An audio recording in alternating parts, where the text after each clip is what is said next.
Hello, hello, hello, and welcome back to another episode of Corona Spotlight 2020. I am your host, Gail Nicholson, metaphysicist and resilience coach, and today my guest is going to be Annette Wittenberger. I really like Annette a lot. She's got a lot going for her as far as her website, her blog, her podcast, and the power of connecting with people that have the same similar stories to our own, and just having a safe space to share that, whatever the case may be, whatever kind of trauma may have left you feeling powerless, in a safe space so that you can share it and it's not so heavily on yourself. So, without further ado, I'd like to introduce to you Annette Wittenberger. Hi, Annette. Thanks for joining Hi. us. Hi, thank you so much for having me on. This is very exciting. I'm very excited to have you. So, let me give everybody a little bit of background, like we were talking about just before the show. Um, you were in the Army for 17 years before you Yes. retired. And after you got out, what was life for you? Before I got out, it was something that I just got used to. You know, when you spend that much time in the army, it's becomes your identity almost. It's like that's just who you are. So when you leave, you almost feel like you've lost that. Like who am I now? I'm not Major Wittenberger. I'm now Annette Wittenberger, and it was different. It really was. So um, I loved it. There were hard times, of course, but there was also very memorable times that I'll always have take with me. Well, that's awesome. That's awesome.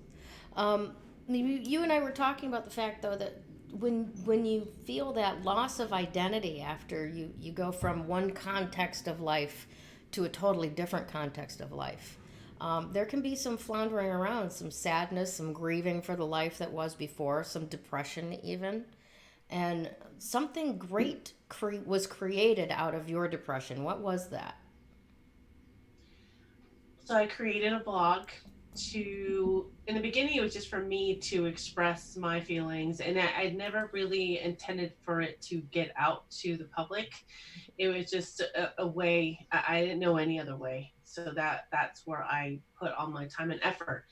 And after speaking to other soldiers or other peers that had gotten out and were feeling that sense of loss, I started to realize I'm not alone. Like I'm not the only one feeling all this, and so that's when I decided to press publish, and everybody found out. It was terrifying, but I didn't want to live in that shame anymore. I didn't want to not be able to express my feelings because this is real and it could have ended my life. Yeah. Yeah, and I think that a lot of people don't necessarily realize that keeping that pain inside, and not letting it come out, not sharing it with others that can receive it without making it, a drama about themselves or whatever that may end up over there, right? But without having that Right. space, the pressure builds, and it goes deep. We'll put it that way. It Right. goes very deep. And at some points, there seems like there's no way out of it. There's no way to feel better. Is that, I mean, that's been my experience with depression.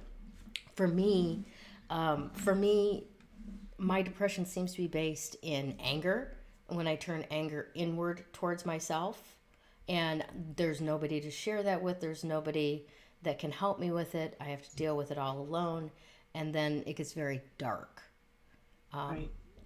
And what's your is your experience with depression like that, or was it like that?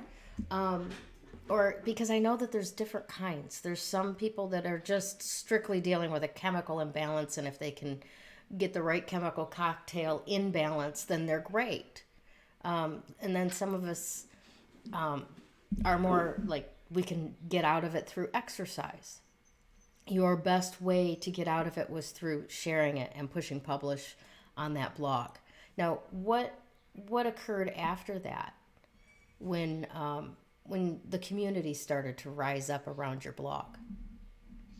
Well, I'll go back for just a second with your question on depression. You're absolutely correct on being in that dark place, and no one can help you get out of it because you've already convinced yourself that no one else will understand. And even sometimes, even if it's a chemical imbalance and you take that certain cocktail, sometimes that doesn't work either. So, for some people, you can't just go outside and exercise because you can't even get yourself out of the house. So it's very difficult. Um, Once I decided to start sharing my story and speaking to other people about it and being just so vulnerable and open to the public, I it was like my own self healing journey because I knew that there were other people who were feeling the same, and I just felt like it was my this is why I was kept here because there was a few times that I probably shouldn't have been here.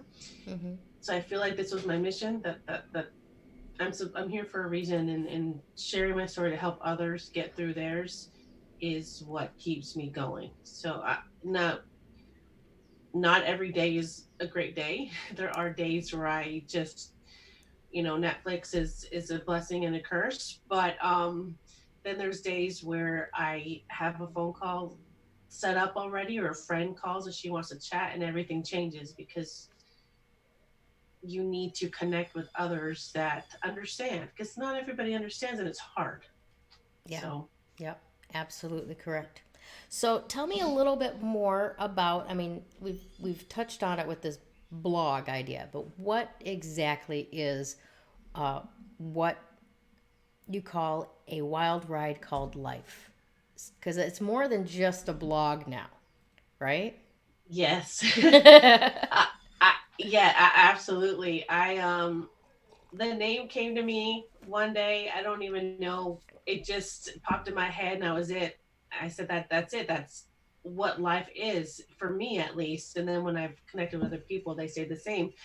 It's a wild ride. There's bumps, there's ups and downs, and it's a journey. And I think that's what it is with everything now. And it's not just mental health, it's just with being a parent or just being a human. I mean, there's no book out there that can tell you exactly how to deal with each situation. It's just everything's different, and it's all about how you look at things now, especially during this time. It's Mm-hmm. about your mindset. Are you going to wake up and say this day sucks, or are you going to wake up and say, you know what, let me focus on one thing. I'm going to get up today and I'm just going to go outside, or I'm going to put on some music. For me, music is like everything. So Mm-hmm. Same here.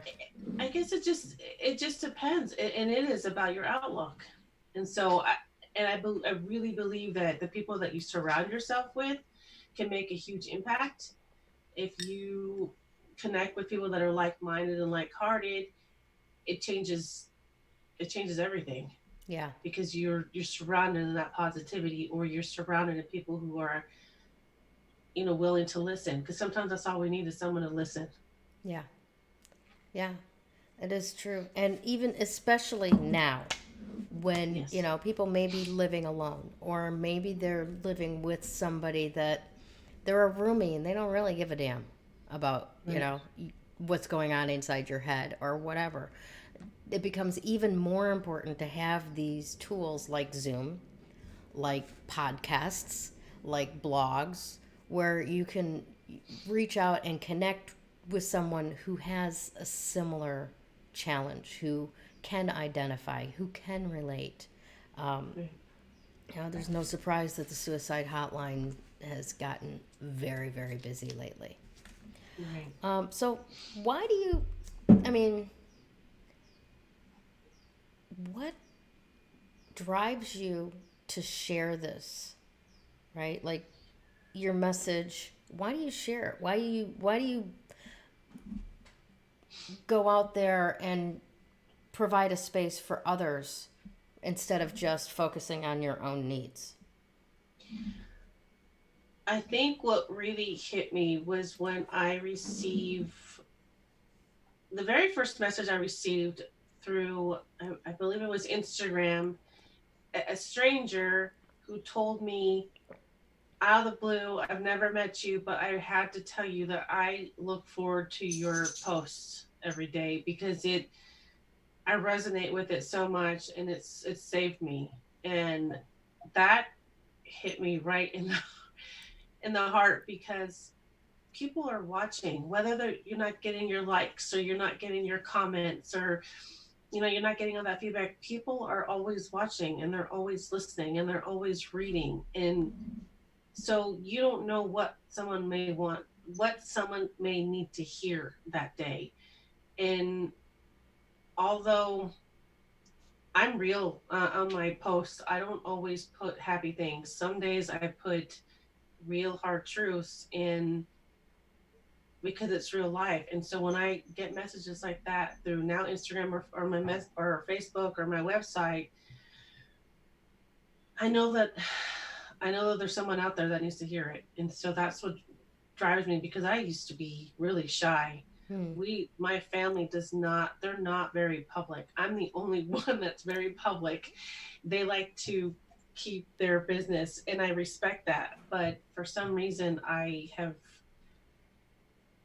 kept going and sharing this because I know that it's helping somebody. And even when I see someone else's post that day and they say something, I comment and say, "Yes, thank you for putting this today. I so needed to hear it." Because Yeah. I want them to know that I am grateful for them being open and honest about it. Because I think we need that. We need to, if we're going to post, I think sometimes we just need to be real and honest. It's not always happy. Yeah. And I think people appreciate that. So I that's agree. why I do it, because I know someone out there needs to see it. I agree with you. Very much so. I think that we do need to start talking about it because it's those things that we don't discuss, those things that stigmatize stuff. I mean, especially like in the realm of mental health. I have an aunt who is, well, she's long gone now, but she was institutionalized for hysteria. Mm. Do you know what that means? Yes and no. It means that she had PMS and didn't shut up about it, so they locked her up in a hospital. That's Wow. what that's and if you had an elder in your family that was going dementia or whatever, you'd lock grandma in the attic, Mm. and the kids would take food up to her, but she wasn't seen Right. in public. That's where Mm. all this stigma comes from, all these hidden normal mental illnesses or deficiencies or wounds that weren't publicly and socially acceptable, that needed to be kept on the down low and on the hush hush. Well, Right. here's the thing: our society is much more open and communicative now. Mm. We're seeing the evidence of this stuff, and it's not a character um, problem. It's an actual health problem, and we need to be Right. addressing it as such, right? Right. For the longest time, now these my opinions, and I could be classified crazy myself, but um, we could do so much better by our people by talking and connecting. For Right. a long time, the medical industry has looked at the body and mind, and reluctantly the mind, and never the spirit. And I think after 100, 150 years of us only focusing on the health of one or two parts of a three-part being, Mm-hmm. right? That we're starting to understand that connection, that the spirit part of it isn't necessarily religion. It's the part that connects between the two of us. And when we're not able to connect with the other human beings around us, that spirit part gets weakened. Mhm. Would you agree with that, or am I just like off off on a nut?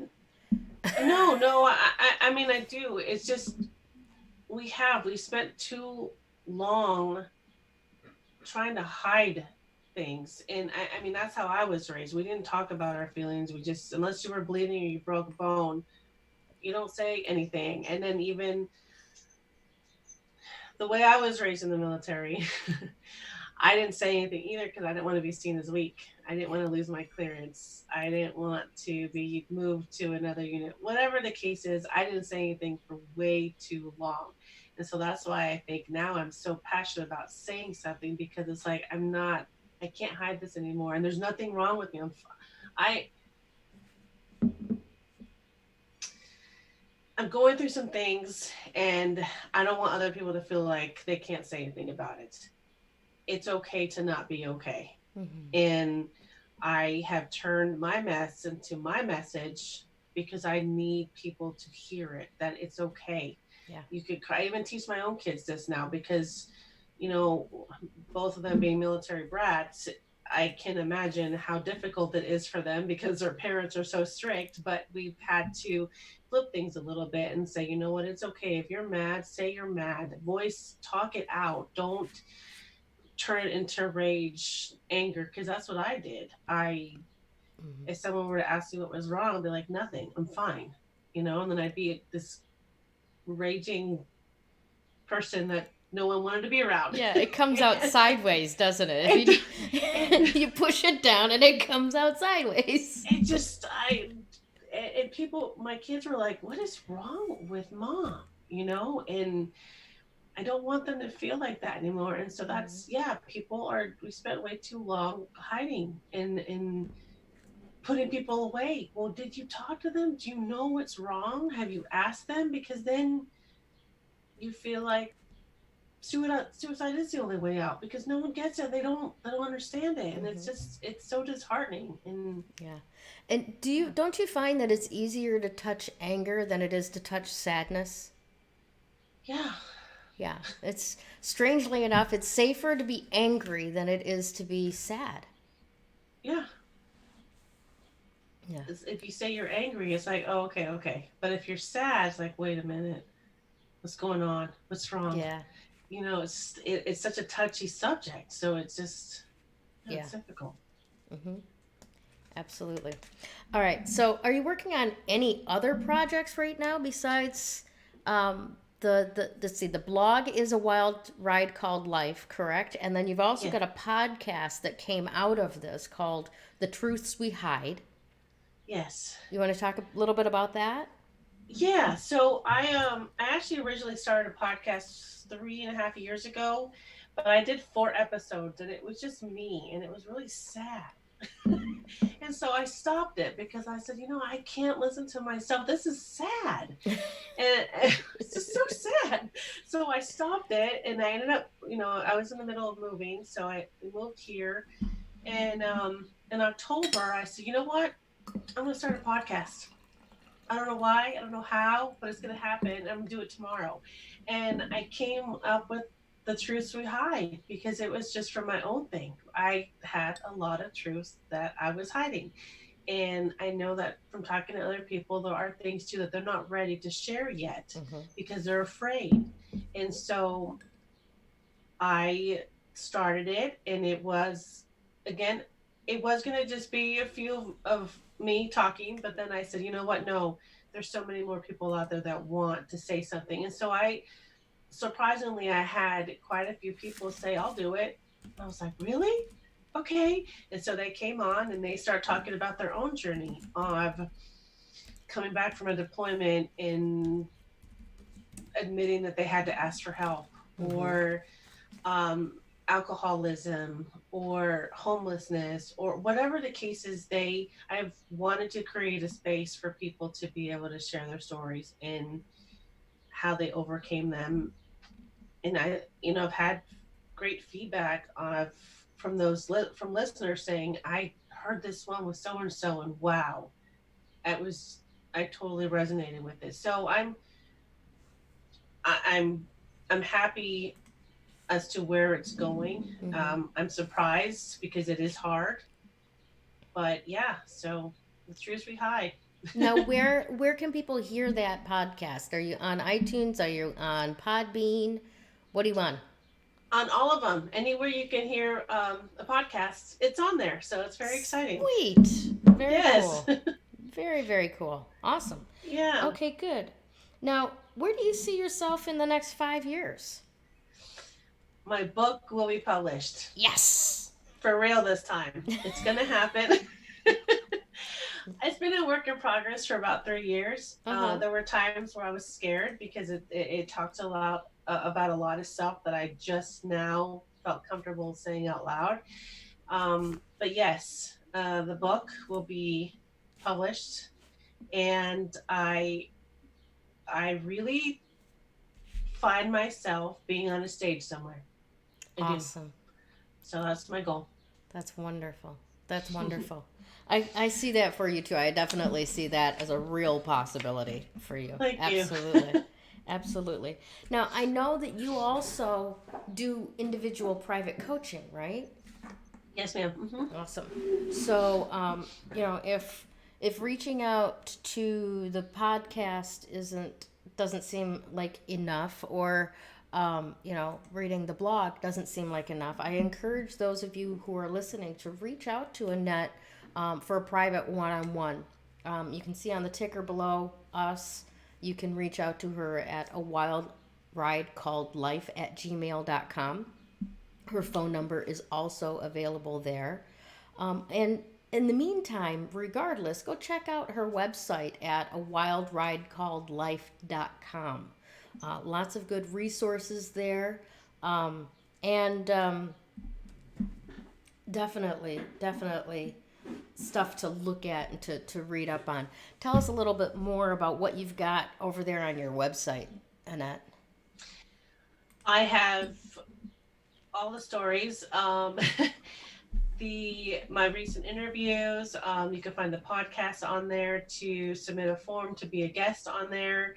I have a bunch of affiliate links. I really love supporting small businesses. So if you ever want to be on the website for me to help support you, I'd love for you to come over. Yeah, I mean, you can read everything on there. So, and the coaching, of course, you can go on there as well to set up a consult. Excellent. Excellent. Let's see. Anything else that you want to discuss about today?